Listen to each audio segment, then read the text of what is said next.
大家好，歡迎嚟到時事發靚正，我係你哋嘅主持人。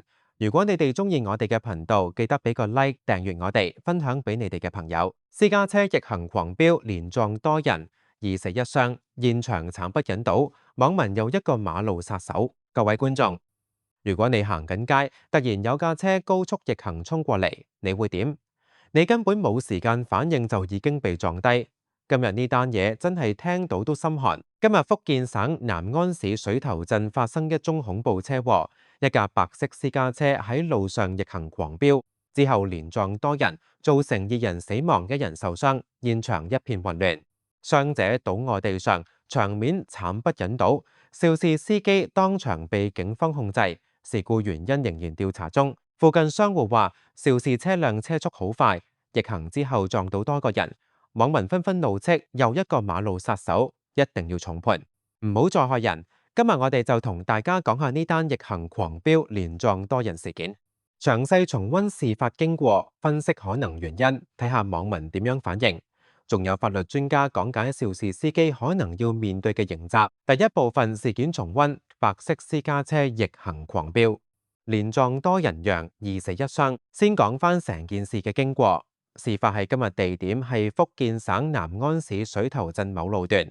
根據報道，一架白色私家車喺路上逆行，即係靠對頭線行駛，而且車速非常快。附近商戶話架車好似狂飆咁，完全冇減速嘅跡象。逆行列車之後，私家車連撞多人。從網上流傳嘅片段所見，多人被撞倒臥地上，有人一動不動，有人痛苦呻吟。救護車同警車迅速趕到現場，將傷者送院搶救。遺憾嘅係，事故最終造成2人死亡，1人受傷。2個家庭就咁樣被一個瘋狂嘅司機摧毀。肇事司機當場被警方控制。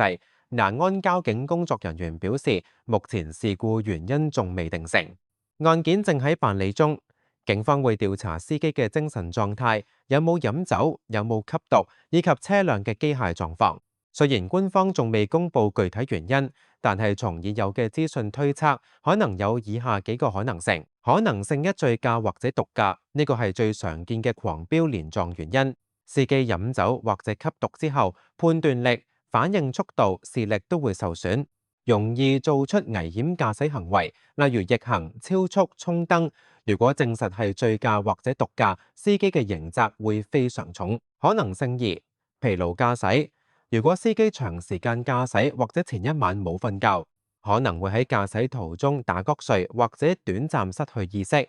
喺呢種狀態下，車輛可能會偏離行車線、逆線行駛，甚至直衝向人群。可能性3，車輛機件故障。雖然可能性較低，但係如果私家車嘅剎車系統、轉向系統或者油門出現故障，司機可能無法控制車輛，導致失控狂飆。可能性4，報復社會或者精神問題。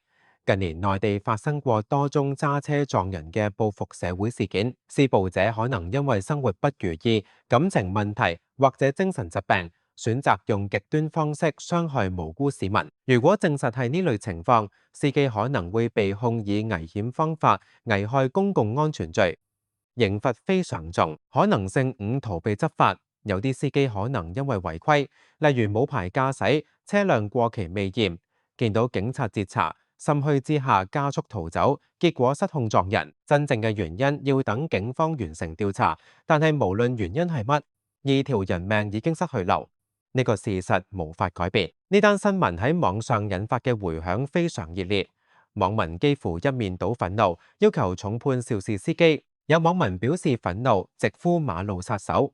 有人話逆行狂飆仲要連撞多人，呢個司機同殺人犯有咩分別？有網民就話一定要重判，終身監禁甚至死刑先可以還死者公道。亦都有網民話，如果係醉駕或毒駕，更加要加刑，唔可以輕輕放過。有網民心痛死者同家屬，有人話2條人命，2個家庭就咁被摧毀，真係好慘。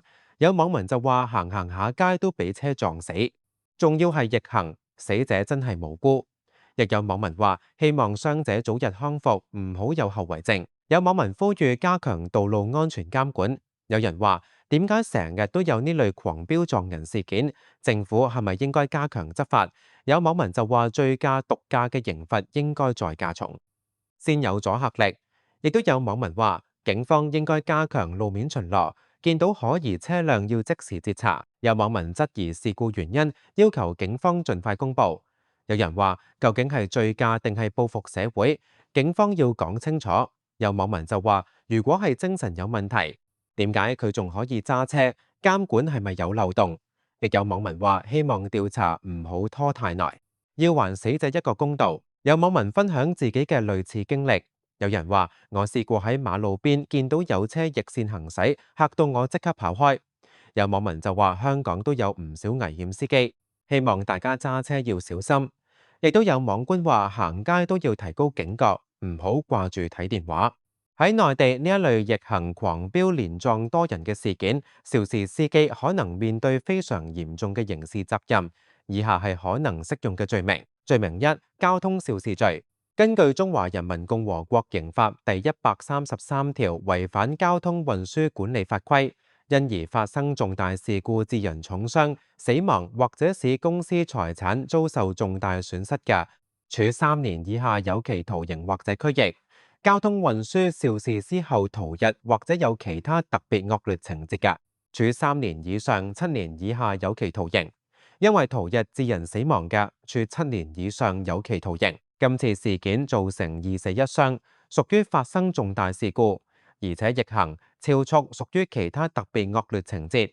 如果司機被控呢條罪，最高可判7年有期徒刑。罪名2：以危險方法危害公共安全罪。根據刑法第114條同第115條，放火、缺水、爆炸以及投放毒害性、放射性、傳染病病原體等等物質，或者以其他危險方法危害公共安全，尚未造成嚴重後果嘅，處3年以上10年以下有期徒刑；致人重傷、死亡或者使公司財產遭受重大損失嘅，處10年以上有期徒刑、無期徒刑或者死刑。如果警方調查之後認為司機係故意逆行狂飆，明知會危害公眾安全但仍然咁做，就可能會被控以危險方法危害公共安全罪。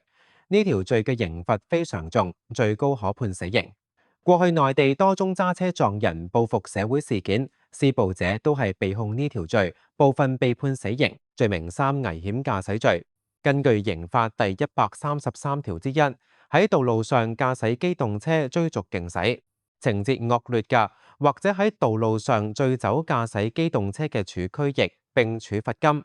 如果證實司機醉駕或者毒駕，可能會加控呢條罪。民事責任除咗刑事責任，司機仲要面對民事索償。死者家屬可以就喪葬費、死亡賠償金、精神損害撫慰金等向司機索償。傷者可以就醫療費、誤工費、傷殘賠償金等等索償，金額可能高達數百萬人民幣。專家指出，無論最終判決係乜嘢，呢個司機嘅人生已經毀咗，佢嘅一時瘋狂毀咗自己，亦毀咗幾個無辜嘅家庭。呢單事件亦都引起咗網民對兩地危險駕駛刑罰嘅討論。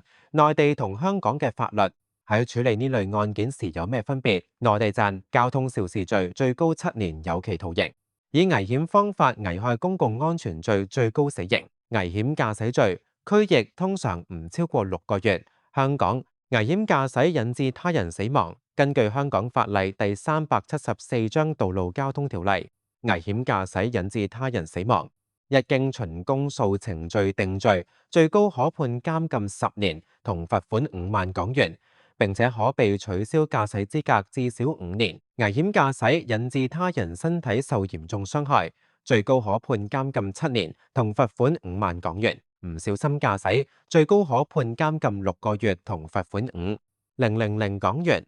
醉酒駕駛最高可判監禁3年同罰款2.5萬港元，並可被取消駕駛資格。預價翻，內地嘅以危險方法危害公共安全罪可以判到死刑，香港冇死刑，所以最高刑罰係監禁10年。